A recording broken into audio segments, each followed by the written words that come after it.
రాష్ట్రంలో కని విని ఎరిగిన రీతిలో మనందరం కూడా ప్రజలు పడుతున్న కష్టాలు, ఇబ్బందులు, పర్యావరణంలోని మార్పుల వలన ఊహించని విధంగా గత 100 సంవత్సరాల్లో కూడా ఇటువంటి వర్షపాతం నమోదు కాని ప్రాంతాల్లో కూడా ఆశ్చర్యపోయే విధంగా విపత్తులు మనం చూస్తూ వచ్చాం. కొన్ని ప్రాంతాల్లో ప్రజలు అప్రమత్తమైనా కూడా ప్రభుత్వం తరఫు నుంచి అధికార యంత్రాంగం సిద్ధమైనా కూడా ఒకేసారి అంత భారీ వర్షం నమోదుతోటి దిగువ ప్రాంతాల్లో ఉన్న ప్రజలు తీవ్రమైన ఇబ్బందులకు గురవుతున్నారు. విజయవాడ నగరంలో మనం చూసాం ఏ విధంగా ఒక బాధ్యతతోటి గౌరవ ముఖ్యమంత్రి గారి నాయకత్వంలో ఉప ముఖ్యమంత్రి గారి పవన్ కళ్యాణ్ గారు చూపించిన చొరవతోటి, స్పందించే మనస్తత్వంతో ప్రతి ఒక్కరూ కూడా ఒక బాధ్యతతోటి క్షేత్రస్థాయిలోకి వెళ్ళి పనిచేసి వాళ్ళ కష్టాలు కొంతవరకైనా తగ్గించే విధంగా ఒక ప్రయత్నం చేస్తూనే ఉన్నాం. ఈ తరుణంలో జగన్మోహన్ రెడ్డి గారు వింతగా ఒక రాజకీయ నాయకుడు చేయాల్సిన కార్యక్రమాలకి భిన్నంగా ప్రజలకి అండగా నిలబడాల్సిన సందర్భంలో కేవలం విమర్శలకే గురి చేయడం, రాష్ట్ర ప్రభుత్వం అందిస్తున్న వరద సహాయాన్ని చులకనగా క్షేత్రస్థాయిలో ప్రజానికానికి అందించాల్సిన బాధ్యత వారు కూడా తీసుకుంటే బాగుంటుందనే ఆలోచన లేకుండా మాట్లాడడం చాలా బాధాకరం. విజయవాడ నగరంలో 2 సార్లు పర్యటించారు. నిన్న పిఠాపురంకి వెళ్ళారు, కాకినాడలో. మ్యాన్ మేడ్ డిజాస్టర్ అని ప్రతి చోట ఇది ఒక ఊత పదంలాగా అయిపోయింది ఆయనకి. అసలు గత 5 సంవత్సరాల్లో జగన్మోహన్ రెడ్డి గారి పరిపాలనే మన రాష్ట్రానికి అతిపెద్ద విపత్తు. ఊహించని విధంగా వీళ్ళు వ్యవస్థలు నాశనం చేసి కనీసం ఇరిగేషన్ శాఖ పైన, క్షేత్రస్థాయిలో ఉన్న వ్యవస్థలపైన అధ్యయనం చేసుకుని బడ్జెట్ అలొకేషన్లు కూడా చేయకుండా సర్వనాశనం చేసిన జగన్మోహన్ రెడ్డి గారు ఈ రోజున అధికారంలో ఉన్న కూటమి ప్రభుత్వం కేవలం 3 నెలలు అయింది మేము అధికారంలోకి వచ్చి. 3 నెలలకే మీకు ఇంత ఏడుపులు ఉంటే ఎట్లా? ఇంకా 57 నెలల్లో అసలు మీ ఏడుపు ఏ స్థాయికి వెళ్తుందో మాకు ఆశ్చర్యం కలిగిస్తుంది. అసలు మీలో స్పందించే మనస్తత్వం ఏదని నేను అడుగుతున్నాను. ఏ విధంగా పవన్ కళ్యాణ్ గారు నిలబడి రాష్ట్రంలో ఒక ఆదర్శవంతంగా 400 పంచాయతీలకి ₹1,00,000 విరాళం ఇచ్చి, తెలుగు రాష్ట్రాలకి ₹1,00,00,000 చొప్పున విరాళం అందించి క్షేత్రస్థాయిలో ఆదుకోవాలని చెప్పి పార్టీ నాయకులందరూ కూడా పిలిపించి దూర ప్రాంతాల నుంచి కూడా జనసేన పార్టీ నాయకులందరూ కూడా తరలి వచ్చి ఎక్కడైతే ముంపు ప్రాంతాల్లో ఇబ్బంది పడుతున్నారో వాళ్ళకి సహాయ కార్యక్రమాలు అద్భుతంగా చేస్తున్న తరుణంలో జగన్మోహన్ రెడ్డి గారు కానీ వైఎస్ఆర్సీపీ పార్టీ కానీ చేసింది ఏంటని నేను ప్రశ్నిస్తున్నాను. పిఠాపురంకి వెళ్ళారు, కొన్ని ప్రాంతాల్లో పర్యటించి క్షేత్రస్థాయిలో మీకు పూర్తి అవగాహన వచ్చినట్టు ఒక 40-50 కాగితాలు పట్టుకొని ప్రెస్ ముందు మీరు మాట్లాడిన మాటలు ఏ విధంగా ప్రజలకు ఉపయోగపడతాయని నేను ప్రశ్నిస్తున్నాను.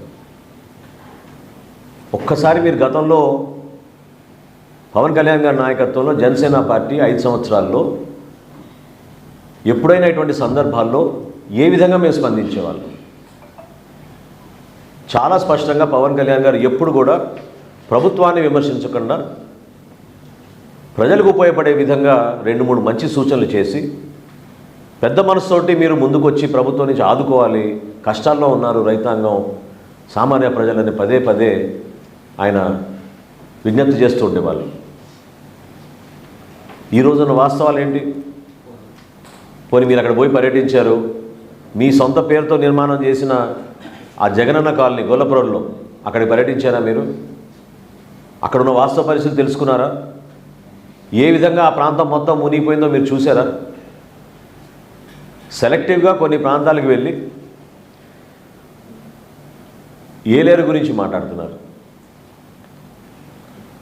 కూటమి ప్రభుత్వం ఏర్పడిన వెంటనే ఉప ముఖ్యమంత్రి గారు పవన్ కళ్యాణ్ గారు అధికార యంత్రాంగాన్ని సమావేశపరిచి జిల్లా కలెక్టర్ గారి ద్వారా ఆధునీకరణ కోసం చేయాల్సిన కార్యక్రమాల గురించి ఆయన సమావేశం ఏర్పాటు చేసుకుని ప్రణాళిక సిద్ధం చేశారు. సుమారు 1000 కోట్ల రూపాయలతో అంచనాలు వేశారు. మరి మీ 5 సంవత్సరాల్లో ఎందుకు మీరు పని చేయలేకపోతున్నారంటే, ఎందుకు చేయలేదని అంటే విచిత్రమైన సమాధానం ఏంటంటే వర్షాలు ఎక్కువ పడ్డాయంట. అసలు స్పందించే మనస్తత్వం ఏది మీలో నేను అడుగుతున్నాను. మీరు ఎప్పుడైనా మీ జేబులోంచి 1 లక్ష రూపాయలు తీసేవారు కానీ ఇచ్చారా? సామాన్యుడు ఇబ్బంది పడుతుంటే మీరు పరదాలు కట్టుకుని తిరిగారే ఆ రోజుల్లో. మ్యాన్ మేడ్ డిజాస్టర్ అంటే అద్భుతమైన ఉదాహరణ అన్నమయ్య ప్రాజెక్ట్. కేవలం మీ ఇసుక దోపిడీ కోసం గేట్లు ఎత్తకుండా 24 మంది బలైపోతే, 38 మంది ఆచూకీ ఈ రోజుకు తెలియకపోతే, 12 రోజుల తర్వాత సొంత జిల్లాలో ముఖ్యమంత్రి గారు పర్యటించారు. 12 రోజుల తర్వాత 5 సెంట్లు భూమి ఇచ్చి మీకు 4 రోజుల్లోనే ఇల్లు కట్టే కార్యక్రమం ప్రారంభించి నేనే వచ్చి మీకు తాళాలు ఇస్తా అన్నాడు. ఇది ఎప్పుడు 2021లో ఆయన ముఖ్యమంత్రిగా దిగిపోయే రోజు వరకు కూడా ఇల్లులు అక్కడ పూర్తి కాలేదు. ఏ ఒక్కరికి తాళం ఇవ్వలేదు. ఈయన మాట్లాడతాడు మ్యాన్ మేడ్ డిజాస్టర్ అని. అన్నమయ్య ప్రాజెక్టు ఏ విధంగా కూలిపోయిందో దానికన్నా మ్యాన్ మేడ్ డిజాస్టర్ ఏముంటుందో చెప్పండి. ఈరోజు బుడమేరు కానివ్వండి, ఏలేరు కానివ్వండి, కనీసం బేసిక్ మినిమం రిక్వైర్మెంట్స్ కోసం ఖర్చు పెట్టుకోవాల్సిన నిధులు మీరు కేటాయించకుండా అస్తవ్యస్తంగా వదిలేసి అక్కడున్న ఇబ్బందుల గురించి మీకు అవగాహన లేక కేవలం రాజకీయ కోణం నుంచే ప్రతి క్షణం మీరు మాట్లాడుతుంటే దాన్ని తీవ్రంగా మనం అందరం కూడా ఖండించాల్సిన అవసరం ఉంది.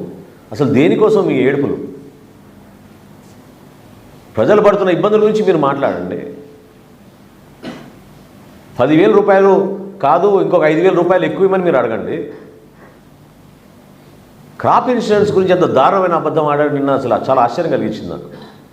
స్వయంగా కేంద్ర వ్యవసాయ శాఖ మంత్రి శివరాజ్ సింగ్ చౌహాన్ గారు మన వరద ప్రాంతాలు పర్యటించినప్పుడు ఆయన ప్రెస్ మీట్లో డైరెక్ట్గా చెప్పారు, ప్రధాన మంత్రి ఫసల్ బీమా యోజన కింద గత ప్రభుత్వం రూపాయి కూడా చెల్లించలేదు.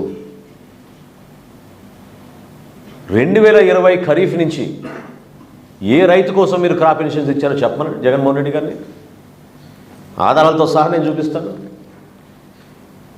మీ 4 సంవత్సరాలు 2020 నుంచి మీ పరిపాలనలో రైతులకు అందించాల్సిన క్రాప్ ఇన్సూరెన్స్ పథకం మీరు ఎక్కడైనా ఇచ్చారా? ఎంతమందికి ఇచ్చారు చెప్పమనండి. రాష్ట్ర ప్రభుత్వం నుంచి రూపాయి చెల్లించలేదని స్వయంగా కేంద్ర మంత్రి మొన్న ప్రకటించారు. ఎందుకు ఈ విధంగా అబద్ధాలు ఆడుతున్నారు? ఎవరిని మభ్యపెట్టాలని అనుకుంటున్నారు మీరు? మీలో నిజాయితీ ఉంటే ఈరోజు మీరు ప్రభుత్వంలో లేరు, ప్రతిపక్షంలో ఉన్నారు, పులివెందుల ఎమ్మెల్యేగా ఉన్నారు, మీరు ఒక పార్టీకి అధ్యక్షుడిగా ఉన్నారు. మీరు మీ పార్టీ యంత్రాంగాన్ని మొత్తం కదిలించండి, తీసుకురండి. క్షేత్రస్థాయిలో ప్రభుత్వం అందిస్తున్న వరద సహాయంలో మీరు కూడా రండి, పాల్గొనండి. మీ వంతు మీరు సహాయం చేయండి ఆర్థికంగా. లీడర్ అంటే పవన్ కళ్యాణ్ గారి లాగా స్పందించే మనస్తత్వం ఉండాలి. అంతేగాని కాగితాలు పట్టుకుని ప్రెస్ దగ్గర ఊగిపోతే ఏం మాట్లాడుతున్నారో అర్థం కాని పరిస్థితిలో అదొక షోమెన్షిప్ లాగా మిగిలిపోతుంది. బాధ్యత లేని వ్యక్తులు ఏ విధంగా ప్రవర్తిస్తారో, ఆపదలో కష్టాల్లో ఉన్నప్పుడు ఒక ప్రతిపక్షంలో మీరున్న ఒక పార్టీగా నిలబడాల్సిన బాధ్యత లేదా మీకు? ఎందుకు మీరు పర్యటించారు?